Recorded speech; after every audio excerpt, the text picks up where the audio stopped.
Capítulo 336. El puño del Ejército Rojo fue muy doloroso para el Ejército Nacional Revolucionario, que avanzaba rápidamente y obtenía victorias consecutivas contra el ejército mongol. Sin embargo, el Ejército Nacional Revolucionario, que hasta el momento había saboreado la victoria, no se retiró fácilmente. Aunque Falkenhausen y los asesores militares alemanes tenían opiniones diferentes, el Ejército Nacional Revolucionario todavía no consideraba que la situación de guerra fuera tan desfavorable. Con unas cuantas victorias más, podremos derrotar al ejército soviético y entrar en Ulan Bator. Entonces la guerra terminará. Aunque fueron derrotados un poco porque la embriaguez de la victoria los tomó desprevenidos, el Ejército Nacional Revolucionario sigue con vida y bien. Y el ejército soviético tuvo que vigilar a Alemania, por lo que no pudo seguir avanzando. Si estás dispuesto a sufrir algún daño y seguir adelante, es posible expulsar a los comunistas blancos junto con los mongoles. San Liren, uno de los pocos grandes generales del Ejército Nacional Revolucionario, tenía pensamientos similares. Los flancos del ejército soviético están protegidos por el ejército mongol. Por lo tanto, si atacamos desviándonos, podremos tomarlos por sorpresa. Insertar todas las divisiones 151, 154 y 155 que quedaron en reserva. Enviar una solicitud de apoyo a la Fuerza Aérea. Pero si desplegamos fuerzas de reserva ahora, ¿no será difícil lidiar con situaciones posteriores? Es todo o nada. Si murmuras aquí, no habrá respuesta. Es mejor actuar con valentía, incluso si eso significa correr riesgos. También había que preparar medidas de preparación contra los tanques soviéticos. Los M3 Stuart, M3 Lee y M4 Sherman del Ejército Nacional Revolucionario fueron adecuados contra los ejércitos japonés y mongol, pero su desempeño fue algo pobre contra los tanques traídos por el ejército soviético.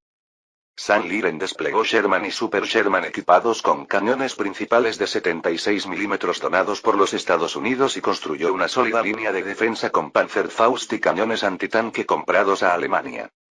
Vienen los tanques. Respira profundamente y apunta bien. Si fallas, mi mano morirá. Los artilleros antitanque, que habían aprendido a utilizar el Panzerfaust de los oficiales alemanes que participaron en el frente oriental, respiraron profundamente y centraron sus ojos en la línea de puntería. Según el libro de texto, el Panzerfaust puede alcanzar un objetivo a una distancia de 250 m, pero los instructores recomiendan disparar desde 150 m. Esto se debía a que era difícil esperar un impacto a cualquier distancia más allá de esa, a menos que fueras un tirador muy hábil. Cuando el T-34 llegó a 150 metros, el artillero antitanque presionó un botón para activar la ojiva. Y golpeó. Explosión. Los cañones antiaéreos PAC-40 y 88 mm podían alcanzar tanques enemigos a una distancia de 1 km, mucho más lejos que el Panzerfaust. La unidad blindada soviética, que cargaba con gran vigor, fue bloqueada por la sólida línea de bloqueo del Ejército Nacional Revolucionario y se retiró, perdiendo docenas de tanques. Mientras tanto, las fuerzas de reserva del Ejército Nacional Revolucionario, que habían pasado al flanco con el apoyo de la artillería y la fuerza aérea, cargaron contra la línea defensiva del ejército mongol que custodiaba el flanco del ejército soviético. El Ejército Nacional Revolucionario no tenía ninguna duda de que sería capaz de abrirse paso rápidamente a través del mal equipado ejército mongol. Sin embargo, el ejército mongol no fue una tarea fácil. Los mongoles lucharon con todas sus fuerzas, ya que habían estado bajo el dominio chino durante cientos de años y tenían recuerdos de haber vivido el dominio chino hasta hace poco. Aquí también fueron bastante efectivas las armas donadas por la Unión Soviética. Kwa'aran. El CIS-3 era una fuerza a tener en cuenta, pero el cañón antitanque BS-3 de 100 mm era mucho más poderoso. Al ser más grande y pesado que el CIS-3, presenta muchas dificultades en su operación, pero como fue creado con el propósito de destruir tanques pesados alemanes desde el frente, una cosa es segura: potencia. Aunque esta es la primera vez que se lo ve en combate real ya que la guerra terminó a mitad de su desarrollo, el BS-3, que puede destruir cualquier tanque de un solo golpe incluso desde una distancia de más de 1 km, mostró su tremenda presencia en batallas defensivas. El Ejército Nacional Revolucionario, que había estado atacando con la única intención de pisotear fácilmente al ejército mongol, rápidamente detonó una bomba de humo y se retiró. El Sherman, que recibió un impacto directo de un proyectil perforante de 100 milímetros, arrojó fuego y humo desde la torreta y la escotilla del casco. Justo cuando la batalla entre el fuego y el acero continuaba en el suelo, una persecución impresionante tuvo lugar en el cielo. La Fuerza Aérea de Mongolia, que consistía en aviones obsoletos como el I-15 y el I-16, había sido retirada hacía mucho tiempo, por lo que la batalla aérea fue una batalla en solitario entre la Fuerza Aérea Soviética y la Fuerza Aérea del Ejército Nacional Revolucionario. Los pilotos soviéticos volaron Yak-3 y La-9 y lucharon contra los pilotos del Ejército Nacional Revolucionario en Mustangs en los cielos de Mongolia. Ninguno de los dos podía superar por completo al otro con sus habilidades, y los aviones de combate que abordaban también tenían el mismo rendimiento, por lo que la batalla era tensa, como un tira y afloja. En consecuencia, el Ejército Nacional Revolucionario utilizó una carta de triunfo importada de Alemania para obtener la ventaja en el combate aéreo. ¿Por qué están esas malditas mantarrayas aquí? Cuando el O-229, un caza a reacción con forma de raya de fabricación alemana, apareció en el campo de batalla en Mongolia, los pilotos soviéticos que recordaban haber sido brutalmente golpeados por aviones alemanes quedaron atónitos. La sangre se esparcía por el suelo cada hora en el cielo donde se libraban batallas sin parar. 9 de febrero de 1949 Mongolia Ulan Bator. En Ulan Bator, la capital de Mongolia y la única ciudad de Mongolia que puede considerarse una gran ciudad, había más tropas soviéticas deambulando por las calles que mongoles.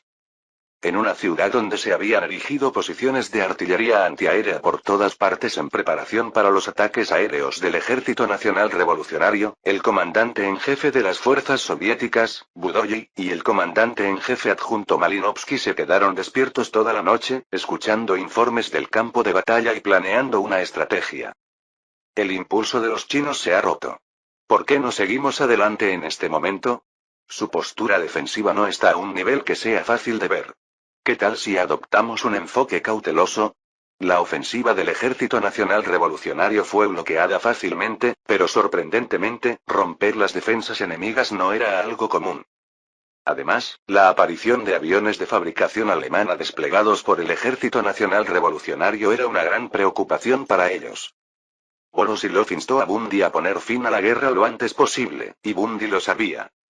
Si la guerra se prolonga, Alemania seguramente actuará. Afortunadamente, el Ejército Nacional Revolucionario no era un ejército fuerte. No era débil, pero no podía competir con el Ejército Rojo, y el aliado de la Unión Soviética, Estados Unidos, también intervino y presionó a Chiang Kai-shek para que pusiera fin a la guerra rápidamente. La Unión Soviética quería que Estados Unidos ejerciera más presión sobre Chiang Kai-shek, pero Estados Unidos, preocupado de que China se pusiera completamente del lado de Alemania, respondió con tibieza. Para terminar la guerra lo más rápido posible, se necesitaba una gran victoria que destrozara la voluntad del enemigo de luchar en un futuro próximo. Lo que más nos falta ahora es tiempo. No se puede desperdiciar cada minuto y segundo. Mientras la guerra se prolonga un día más, ¿qué estarán pensando los belicistas fascistas de Berlín? De todos modos, no son rival para el Ejército Rojo. Si concentramos nuestro poder y creamos un agujero en las filas del enemigo, incluso a costa de causar daños, es seguro que se derrumbará como un castillo de arena. Al igual que San Liren, Budunui también insistió en concentrar todos los esfuerzos en un corto período de tiempo y conducir a una batalla decisiva.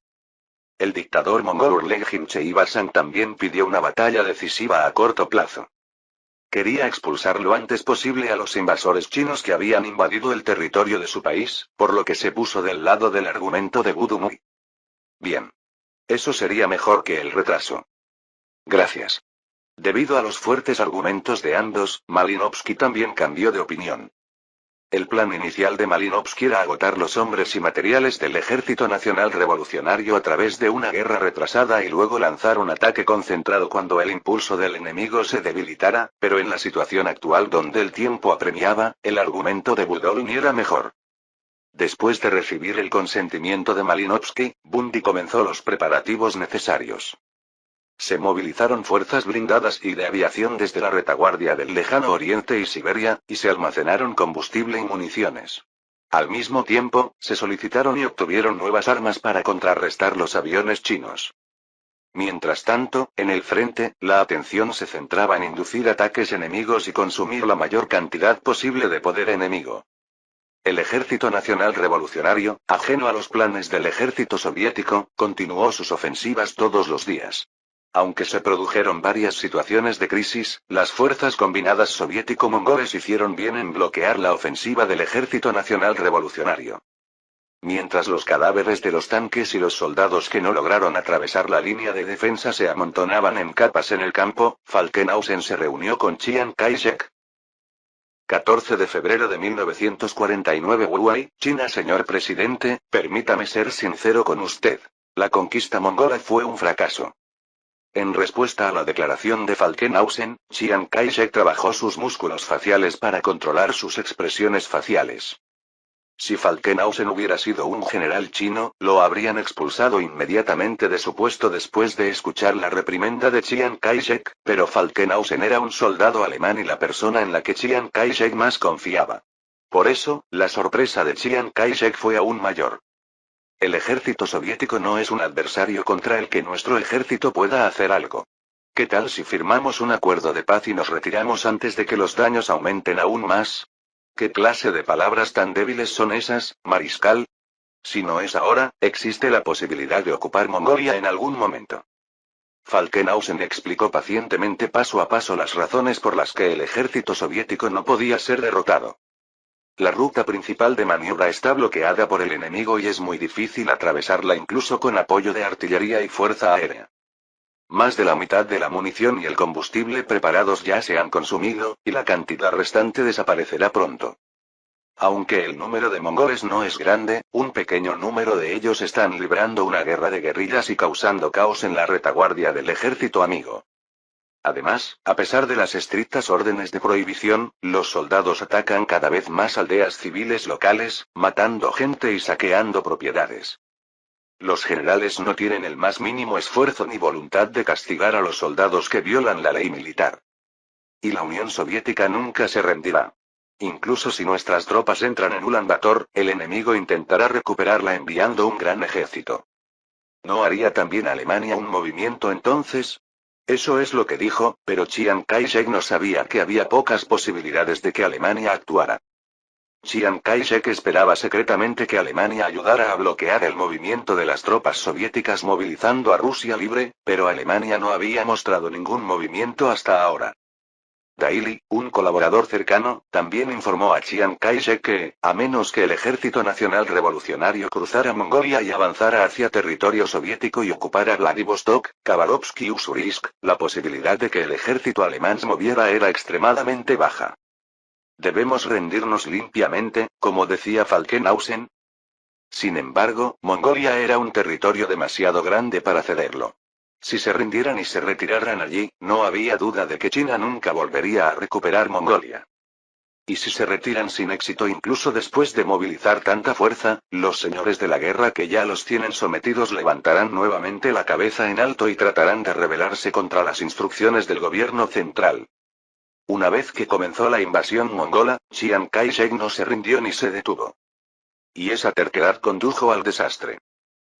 Medianoche entre el 17 de febrero y el 18 de febrero. Comenzó la gran ofensiva del ejército soviético. Con fuego de artillería de apoyo a gran escala, 5 divisiones mecanizadas, 3 brigadas blindadas y 2 divisiones del ejército mongol atacaron al Ejército Nacional Revolucionario, que estaba exhausto por la larga ofensiva. Malinovsky, que había estado esperando este día durante mucho tiempo, desplegó inmediatamente todas sus fuerzas de reserva al enterarse de que había logrado atravesar la línea del frente. Su objetivo es romper los flancos del Ejército Nacional Revolucionario y rodear las fuerzas centrales del enemigo. Justo cuando el relativamente débil ejército mongol tomó los flancos del ejército soviético, el Ejército Nacional Revolucionario concentró sus tropas de élite mecanizadas en el centro y colocó unidades con poder de combate relativamente bajo en los flancos y la retaguardia. Por supuesto, se proporcionaron armas antitanque y se colocaron minas para preparar los intentos de ataque del enemigo, pero la mayoría de los campos de minas mal construidos fueron neutralizados por fuego de artillería. Además, en los cielos de Mongolia apareció también un avión para contrarrestar el O-229, que conmocionó y asombró a los pilotos de la Fuerza Aérea Soviética. Cuidado con el nuevo modelo del enemigo. No es un tipo común. ¿Roske también tenía un jet? La aparición del MiG-9, el avión de combate más nuevo de la Fuerza Aérea Soviética y el único caza a reacción de la Unión Soviética.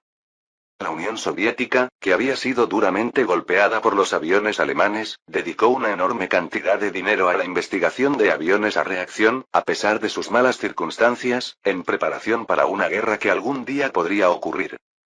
Debido a que no adquirió la tecnología de investigación nazi, el desarrollo tomó tiempo y su aparición se retrasó en comparación con la historia original, pero la Unión Soviética aún así desarrolló el MiG-9 con tenacidad. Originalmente desplegados en los montes Urales en preparación para una invasión alemana, cuando el Ejército Nacional Revolucionario sacó el O-229, la Unión Soviética también desplegó algunos de sus MiG-9 desplegados en avanzada hacia Mongolia. Cuando la Fuerza Aérea, que había estado ligeramente por delante del Ejército Nacional Revolucionario, volvió al punto de partida, la batalla quedó completamente en manos del ejército soviético. Muerte a los fascistas. Por Madre Rusia. Después de que el lanzacohetes múltiple Katyusha cayera sobre las cabezas del Ejército Nacional Revolucionario, la infantería montada en el tanque comenzó el asalto. ¿Qué? Los proyectiles perforantes disparados desde un cañón principal de 76 milímetros pueden ser efectivos contra el T-34, pero no funcionan contra el fuertemente blindado IS-2. Mientras el enorme cañón principal de 122 milímetros del IS-2 escupía chispas, un Sherman, sin falta, mostraba un gran espectáculo de fuegos artificiales y expulsaba su torreta al aire. Para el Ejército Nacional Revolucionario, que luchaba incluso con el IS-2, el IS-3 era un muro de lamentaciones que no podía superar.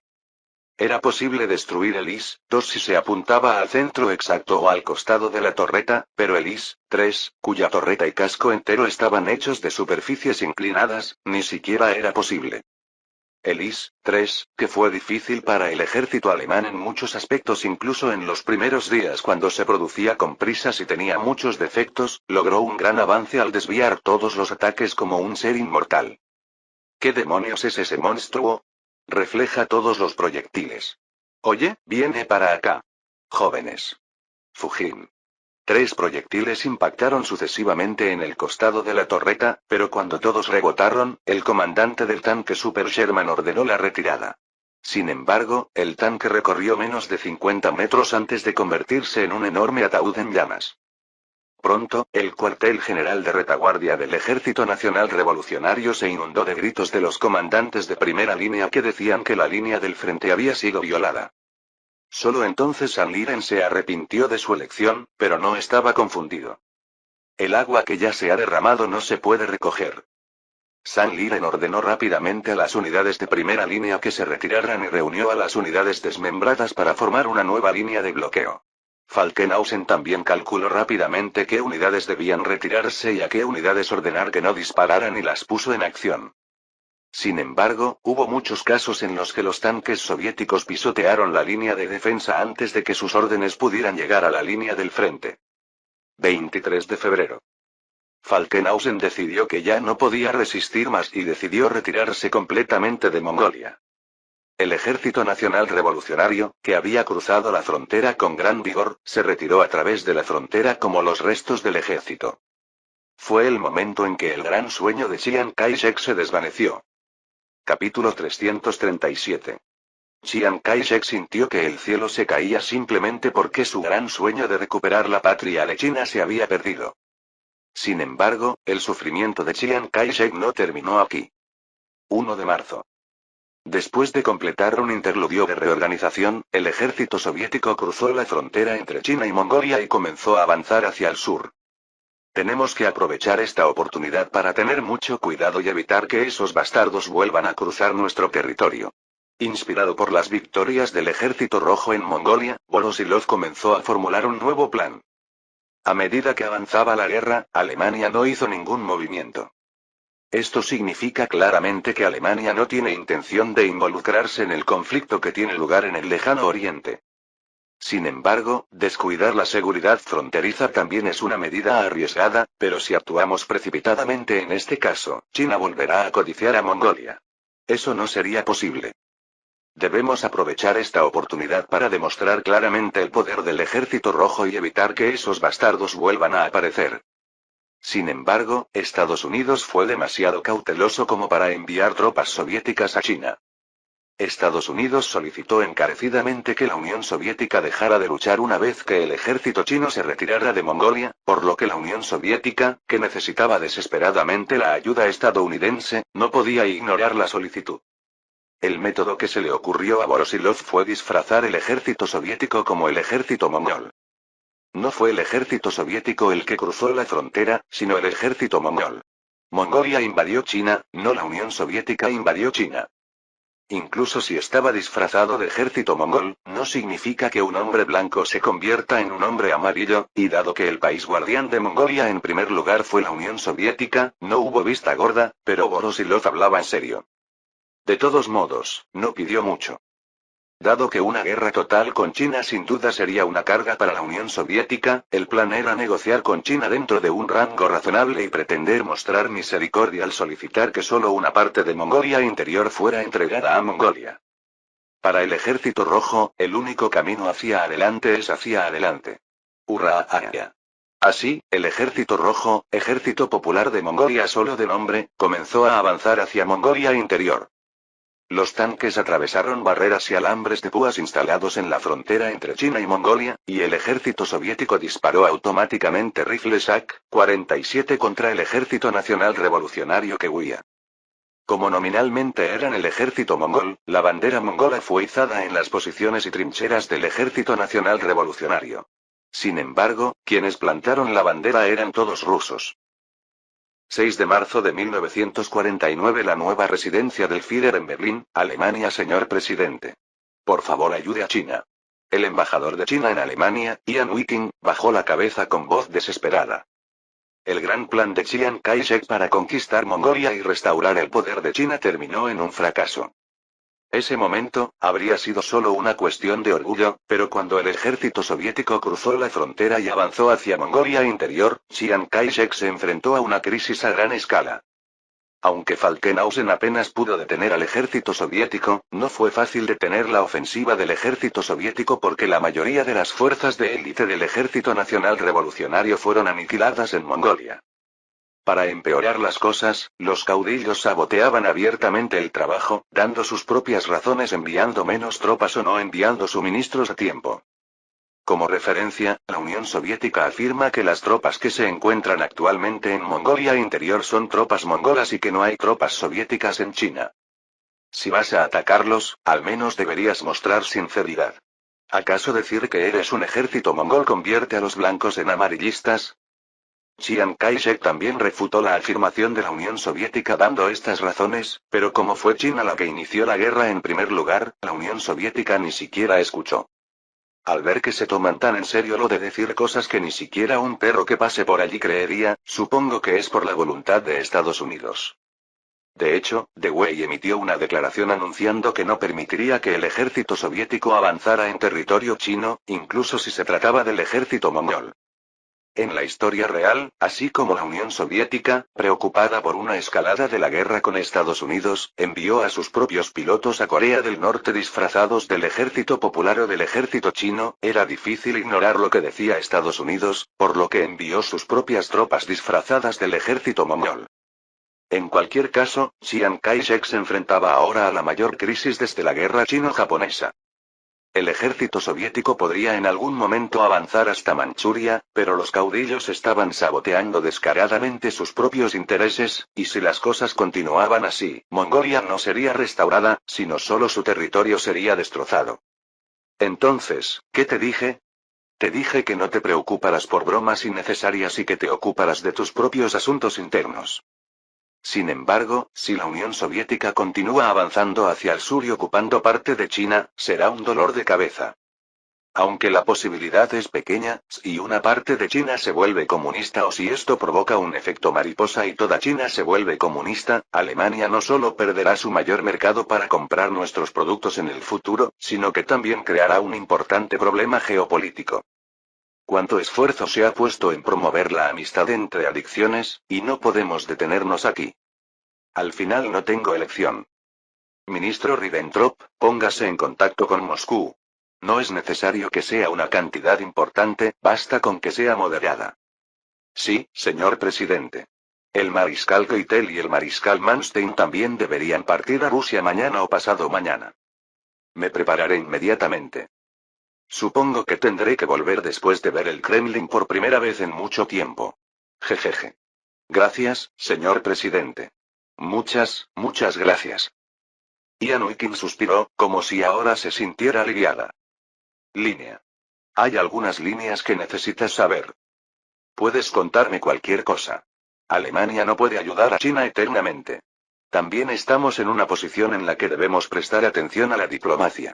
Hay muchas cosas que quisiera decir, pero estoy seguro de que el presidente Chang ha aprendido mucho de este incidente, así que me detendré aquí. Por supuesto. Me aseguraré de transmitirlo bien al país de origen. Quería decirle que nunca más volviera a soñar con la guerra y que hiciera algo contra la corrupción en esa época, pero pensé que estaba mal que un hombre actuara como embajador en Alemania, así que lo dejé pasar.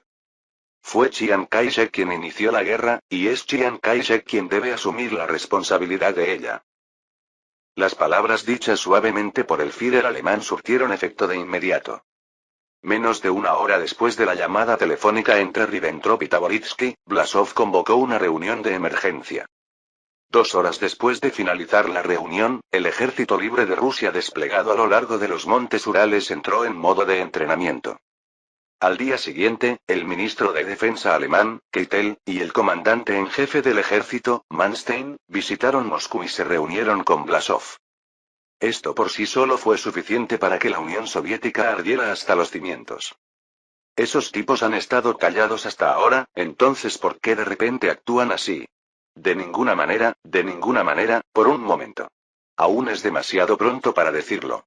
Puede que simplemente estén intentando asustarnos. Quizás sí. Pero ¿y si, por si acaso, no fuera así? Puede ser que realmente estén tratando de asustarnos, pero si los ignoramos por completo, también podrían usar sus habilidades. Fue una presión tan descarada que uno podía adivinar las intenciones detrás de ella con solo mirarla, pero el poder de Alemania era demasiado fuerte para ser ignorado.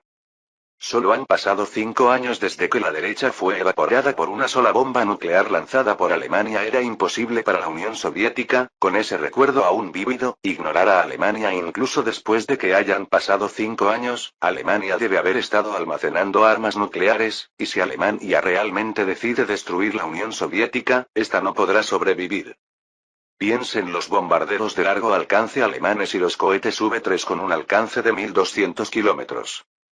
La Unión Soviética, cediendo a las flagrantes amenazas de Alemania, no tuvo más remedio que entablar negociaciones con China. Las conversaciones chino-soviéticas celebradas en Harbin, Manchuria, se llevaron a cabo bajo la observación de Estados Unidos. China reconoce a la República Popular de Mongolia como país oficial. China firma un pacto de no agresión con la Unión Soviética y Mongolia. China no despliega tropas en la frontera con Mongolia, y el entrenamiento militar en Mongolia Interior recibe permiso de Estados Unidos. Los 3 países liberan inmediatamente y sin condiciones a todos los prisioneros capturados durante la guerra. La Unión Soviética exigió que se cediera parte de Mongolia Interior a Mongolia, pero Estados Unidos no lo aceptó, y China también se negó a firmar un pacto de no agresión con Mongolia, pero se vio obligada a aceptarlo bajo presión de Estados Unidos. La invasión china de Mongolia, que generó tensión no solo en Asia sino también en el mundo, terminó con una derrota decisiva para China. 25 de abril de 1949. Base aérea de Insterburg, Prusia Oriental, Alemania. Después de la guerra, Chiang Kai-shek envió varios regalos para agradecer a Alemania su ayuda. Te ves muy bonita. Uno de ellos es un panda. Así es, un panda, un mamífero perteneciente a la familia de los osos. La pareja de pandas enviada por Chiang Kai-shek captó la atención de todos en el palacio presidencial tan pronto como llegaron a Alemania.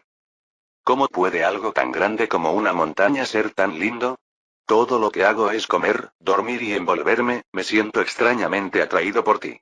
Incluso los caballeros que se enorgullecen de ser lo suficientemente mayores y haber demostrado sus habilidades en el campo de batalla no estaban satisfechos con la ternura del panda. La visión de generales que hacen temblar a sus soldados con solo aclararse la garganta, apiñados unos contra otros para observar a los pandas comer brotes de bambú. Bueno, lo admito porque los pandas son lindos. A diferencia de animales relativamente comunes como los elefantes y las jirafas, los pandas son raros y poco comunes, por lo que no hay muchas oportunidades de verlos. Sin embargo, había otro regalo más importante que los pandas. Ese fue el caso del MiG-9 que estaba justo frente a mí. Se parece a Ukeben. Parece similar al MP-1101. El Ta-183 Fukeben, el MP-1101 y el MiG-9 se parecen entre sí si borras las estrellas rojas de la cola y las alas y dibujas la cruz de hierro y el Lakenkreuz, las apariencias son tan similares que es difícil distinguirlas. Los motores a reacción de este período tenían un rendimiento de compresión de aire deficiente y tenían que aspirar aire directamente desde el frente, por lo que no es raro que tengan un aspecto similar. El F-84 Thunderjet y el F-86 Saber, de fabricación estadounidense, también tienen grandes entradas de aire en la parte delantera del fuselaje. Chiang Kai-shek envió un total de 3 MiG-9, los 3 aviones capturados que se habían estrellado durante la guerra. Además de estos, había otros aviones capturados, pero todos fueron derribados durante la batalla, por lo que su estado no era bueno.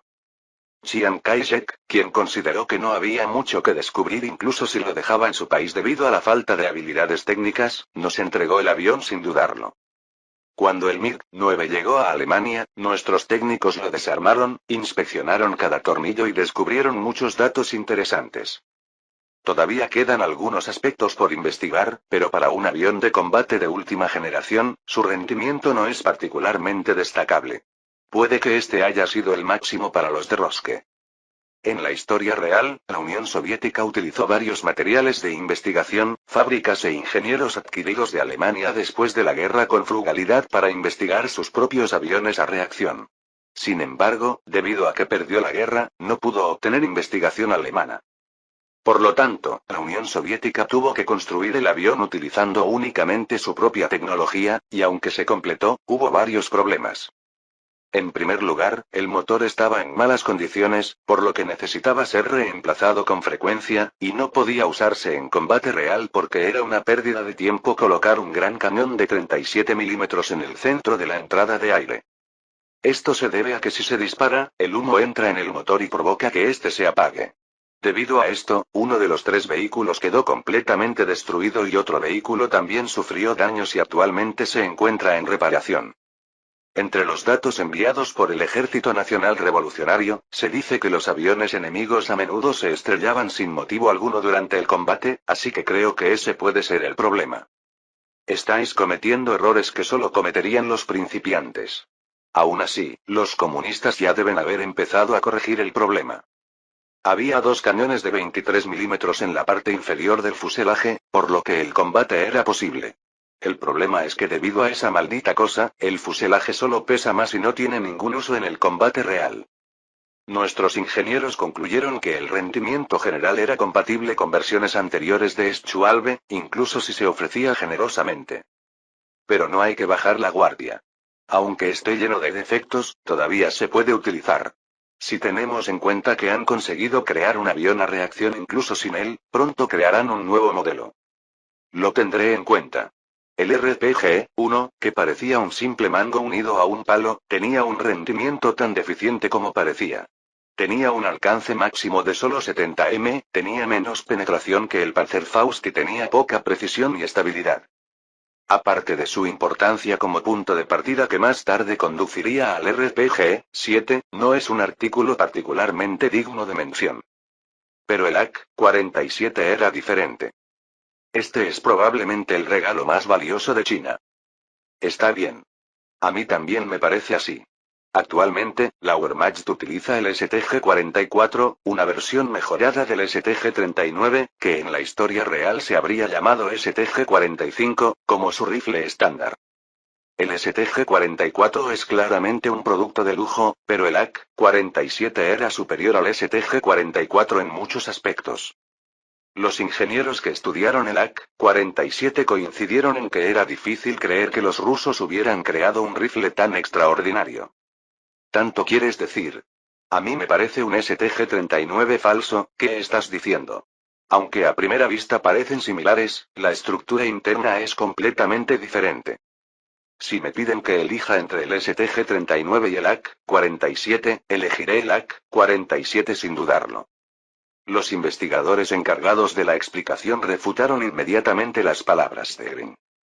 Fue fácil de producir en masa porque funcionaba bien incluso si entraban sustancias extrañas en él, y la estructura era tan simple que incluso un niño podía desmontarlo y montarlo con solo una hora de entrenamiento. Estas eran todas las características del AK-47 que conocía. Hubo algunas cosas que no cambiaron incluso si la historia cambió. China, cuyo orgullo sufrió mucho, no se detuvo en la confusión incluso después de que terminó la guerra. Más bien, el caos fue aún mayor tan pronto como terminó la guerra. Dewey estaba realmente enojado con China por iniciar una guerra a pesar de sus esfuerzos por disuadirlo, y decidió reducir la ayuda en represalia. Reduciremos la ayuda hasta que China resuelva su problema de corrupción. Por lo que hemos podido comprobar, incluso si enviamos alimentos y medicinas, solo se utilizan para llenar los estómagos de los soldados y los funcionarios, en lugar de ser entregados a los civiles. Estas cosas no brotan de la tierra como la mala hierba, sino que se hacen con la sangre y los impuestos del pueblo estadounidense. ¿Cómo podemos desperdiciar el dinero de los impuestos de nuestro pueblo? Si tienes algo que decir, dilo. El embajador en Estados Unidos no pudo excusar las palabras de Dewey.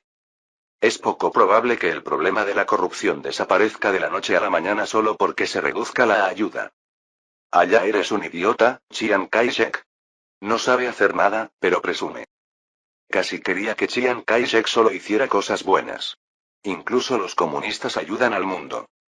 Si nos fijamos en el ambiente, parece que a Estados Unidos le ha cogido simpatía a Chiang Kai-shek. Chiang Kai-shek ya está acabado. Incluso los caudillos que fingieron someterse al gobierno de Chiang Kai-shek mostraron su verdadera cara. Capítulo 338. Los caudillos, que estaban muy descontentos con Chiang Kai-shek pero carecían de poder, optaron por obedecer a Chiang Kai-shek y permanecer en silencio. Durante un tiempo después del final de la Segunda Guerra Mundial, no hubo nadie en China que pudiera enfrentarse a Chiang Kai-shek. ¿Quién se atrevería a soñar con rebelarse contra él, quien fue reconocido tanto por Estados Unidos como por Alemania y dirigió la guerra a la victoria? Es mucho mejor cerrar los ojos y decir sí, sí, y desempeñar el papel de rey en la provincia, que perder los estribos y convertirse en una persona pobre. Esa era la opinión de la mayoría de los caudillos, y Chiang Kai-shek también respetaba la autonomía de los caudillos tanto como era posible, siempre y cuando no se rebelaran abiertamente contra él. Sin embargo, como la invasión mongola terminó en un rotundo fracaso, el estatus de Chiang Kai-shek, que hasta ahora parecía sólido, quedó con un gran rasguño. El número de tropas perdidas en Mongolia fue de decenas de miles, pero esas tropas eran soldados de élite que formaban el núcleo del Ejército Nacional Revolucionario. Pero todo el ejército de élite fue destruido. No hubo tal desgracia para Chiang Kai-shek como individuo, pero no hubo tanta suerte para los caudillos. Los caudillos también tuvieron que enviar algunas tropas según las instrucciones de Chiang Kai-shek para unirse a la expedición mongol, pero la situación era mejor que la de Chiang Kai-shek, cuyo ejército de élite entero se evaporó. Además, Chiang Kai-shek ofendió a Estados Unidos, y Estados Unidos tomó represalias reduciendo la ayuda para domesticar a Chiang Kai-shek, quien no escuchó lo que dijo. Nominalmente, la razón por la que Estados Unidos redujo la ayuda a China fue la corrupción generalizada en ese país. Bajo la presión de Estados Unidos para resolver primero el problema de la corrupción para poder recibir ayuda nuevamente, Chiang Kai-shek sacó tardíamente la espada de la retira. Daño a la imagen de Estados Unidos y enojo en Estados Unidos por la derrota. Y cuando parecieron existir señales de que estaban tratando de alterar sus propios medios de vida para erradicar la corrupción, la ira de los señores de la guerra estalló. Ya no podemos confiar China a Chiang Kai-shek. Chiang Kai-shek no es más que un león sin dientes. Podemos ganar ahora. Lee Zongren, Long Yun, Fu Zuoyi, etc. A medida que crecía el descontento con Chiang Kai-shek, los caudillos se rebelaron y exigieron el derrocamiento de Chiang Kai-shek. Aunque iniciaron una revuelta con gran vigor, había algo en lo que estaban equivocados. En primer lugar, Estados Unidos no tenía intención de aislar a Chiang Kai-shek. Es cierto que Chiang Kai-shek no solo estaba decepcionado sino también enojado por la invasión de Mongolia. Sin embargo, Estados Unidos ni siquiera consideró la opción de aislar a Chiang Kai-shek. Es cierto que Chiang Kai-shek tiene muchos problemas, pero no hay nadie en China que pueda reemplazarlo. Y Chiang Kai-shek es demasiado grande para que Estados Unidos pueda hacer algo. Chiang Kai-shek no era una persona que abandonara el poder fácilmente. Incluso si se nombraba a alguien distinto de Chiang Kai-shek, no había garantía de que hiciera un mejor trabajo que Chiang Kai-shek. Más bien, primero tenía que pensar si podría trabajar tan bien como Chiang Kai-shek. Existía una gran ansiedad de que el día que Chiang Kai-shek descubriera el estúpido truco, toda China pudiera caer del lado de Alemania. Por lo tanto, Estados Unidos quería mantener el status quo. Otra cosa es que, aunque había mucho resentimiento hacia Chiang Kai-shek, eso no significaba que el pueblo chino apoyara a estos caudillos. Para los chinos, que son golpeados rutinariamente aquí y allá, Chiang Kai-shek, Lee Zongren o Fu Zuo están todos ahí. Era poco probable que los residentes de otras regiones, ya fueran su base de origen o no relacionadas con ellas, apoyaran a los señores de la guerra. Por último, sus planes de rebelión ya habían sido expuestos a Chiang Kai-shek desde hacía mucho tiempo. Aunque los Nanhui, liderados por Dai Li, también desempeñaron un papel importante, las acciones de los caudillos desde el principio despertaron sospechas hace mucho tiempo. Todos los caudillos subordinados a Chiang Kai-shek, salvo un número muy reducido, habían luchado contra él al menos una vez. Por lo tanto, Chiang Kai-shek no confiaba en ellos, y cuando sabotearon descaradamente su trabajo durante la invasión de Mongolia, Chiang Kai-shek los frenó descaradamente. Por esa razón, Chiang Kai-shek no se avergonzó cuando escuchó la noticia de que había ocurrido una rebelión. Sois unos cerdos. Por fin habéis mostrado vuestro verdadero carácter. Él simplemente expresó su enojo en voz baja. La razón por la que la invasión mongola fracasó fue porque los señores de la guerra no cumplieron su papel. Incluso si ordenaron enviar refuerzos a tiempo debido a la falta de tropas y municiones, dieron razones como malas condiciones del ferrocarril, entrenamiento incompleto, etc., arruinando finalmente su causa. Chiang Kai-shek, que llegó a su propia conclusión de que la principal razón por la que fracasó la conquista mongola fue los caudillos, prometió una venganza sangrienta. Sí, es algo que algún día ocurrirá. Para reformar China, debemos eliminar a todos aquellos que se interponen en el camino de la región. Lo que ha dicho el presidente es correcto. Si quieren reformar el país, no les queda más remedio que tener las manos manchadas de sangre. Empecemos. No dejes que nadie te mire. Sí, señor presidente. Dai Li sugirió que se convocara a Chiang Kai-shek a Nanjing y purgara a todos antes de que estallara la rebelión. Sin embargo, Chiang Kai-shek lo disuadió, diciendo que los rebeldes lo notarían. En lugar de eso, se le ocurrió un nuevo plan. Dejemos que la rebelión suceda por ahora. Que se rebelen hasta que queden al descubierto todos aquellos que simpatizan con ella, y luego aprovechen para eliminarlos a todos de una vez. Chiang Kai-shek tenía un plan en la cabeza. Por supuesto, Dai Li, su colaborador más cercano, era el encargado de llevarlo a cabo. Entonces estalló una rebelión, derroquemos al dictador Chiang Kai-shek. No podemos seguir permaneciendo impasibles mientras China fracasa. Levántate, todos. Incluso los mendigos que simplemente prestaban atención se unieron a la rebelión uno tras otro bajo la bandera del antiliderazgo. ¿Pero lo sabías? Todo esto era parte de una trampa ordenada por Chiang Kai-shek y preparada por el propio Dai Li. Dai Li decidió que era el momento adecuado y dio instrucciones a sus extremidades plantadas en el centro de cada señor de la guerra. Eliminar a los rebeldes y hacer que China se sienta cómoda. En menos de una semana, aproximadamente 3/4 partes de los señores de la guerra que participaron en la rebelión fueron destruidos junto con sus vehículos privados por agentes de Namuisa que entraron en acción, se desplomaron repentinamente con la nariz en gachas mientras desayunaban o se quedaron dormidos en la cama con el gobierno. Destrozados juntos, solo entonces se dieron cuenta los rebeldes. ¿Que todo esto era el plan de Chiang Kai-shek? El hecho de que incluso si volaban y se arrastraban, estaban en la palma de la mano de Chiang Kai-shek. La verdad era verdaderamente una ley cruel. Mientras en China se producía una masacre disfrazada de pelea de grandes dimensiones, en el desierto de Nuevo México, se llevaban a cabo una serie de experimentos de alto secreto. Los científicos y técnicos echaron una última mirada al gigantesco dispositivo con forma de esfera situado en lo alto de la torre antes del final del experimento. Como no se podía tolerar ni el más mínimo error, la inspección se llevó a cabo un total de 3 veces. Después de que se completó la inspección final y se confirmó que todo estaba bien, los académicos se retiraron rápidamente. Comienza la cuenta regresiva. 5, 4, 3, 2, 1. La cuenta regresiva ha terminado. Una enorme bola de fuego apareció en medio del desierto. El experimento fue un éxito. Por fin. Por fin. Lo logramos. El experimento fue un gran éxito. Los eruditos y soldados que participaron en el experimento se abrazaron y gritaron hurra al unísono. Fue el momento en que Estados Unidos se convirtió en la segunda potencia nuclear de la historia de la humanidad. 6 de septiembre de 1949. La nueva residencia del Führer en Berlín, Alemania. Estados Unidos logró desarrollar armas nucleares. La voz de Schellenberg era rígida cuando Schellenberg terminó de hablar. Los asistentes a la reunión suspiraron colectivamente. ¿Es eso así?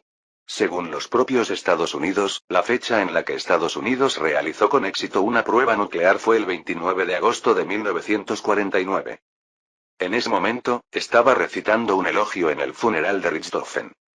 Wolfram von Richthofen, un entusiasta de los bombardeos que ganó notoriedad y fama con el bombardeo de Guernica, dejó una marca significativa en la historia alemana como su primo y desapareció en el fondo de la historia.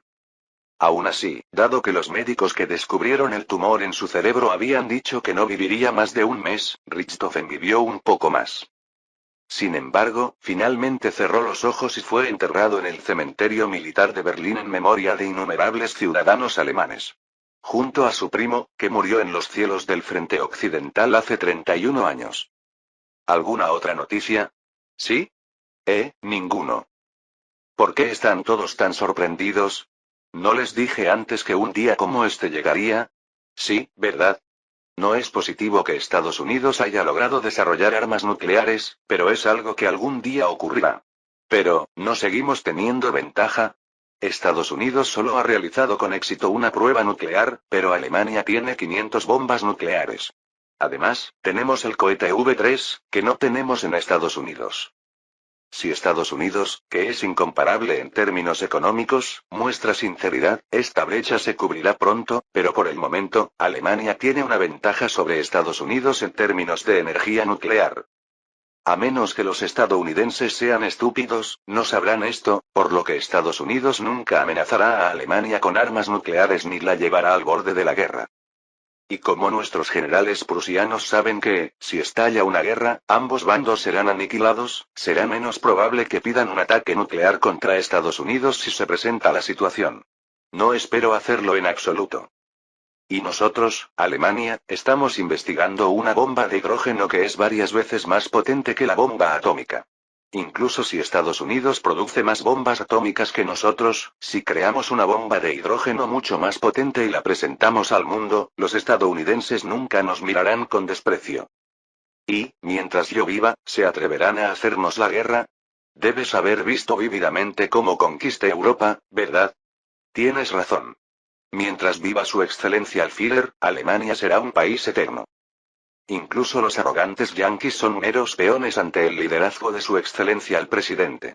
El último comentario pretendía ser una risa, pero Goering se levantó y aplaudió, y los demás, para no quedarse atrás, comenzaron a aplaudir demasiado fuerte. Maldita sea, acabo de decir eso sin ninguna razón. Heisenberg dijo que una bomba de hidrógeno podría crearse en 1 o 2 años, y las investigaciones de Dornberger y von Braun están produciendo resultados día a día, por lo que la tan esperada noticia saldrá pronto. Si estallara ahora una tercera guerra mundial, Estados Unidos, cuyo poder nuclear es inferior al de Alemania, estaría condenado al fracaso. ¿Se atrevería Estados Unidos a iniciar una guerra? Si Dewey se da vuelta y pide una guerra nuclear, ¿qué pasaría si el Congreso lo destituyera o alguien en la Casa Blanca lo asesinara? Eso sería mucho más barato que destruir el país. ¿Alguna noticia aparte de la de E.U. La rebelión que estalló en China parece haberse consolidado en una victoria para el gobierno de Chiang Kai-shek. Lee Zongren solicitó asilo en Estados Unidos, pero, según se informa, este país se negó. Todo terminará pronto. Bueno, creo que me quedaré callado y aguantaré la respiración. La Unión Soviética no parecía tener intención de intervenir en la guerra civil china, como si nos hubiera detectado. Estados Unidos no iba a permitir de ninguna manera que la Unión Soviética invadiera China. Tal vez por eso Chiang Kai-shek se sintió libre de atacar a los caudillos.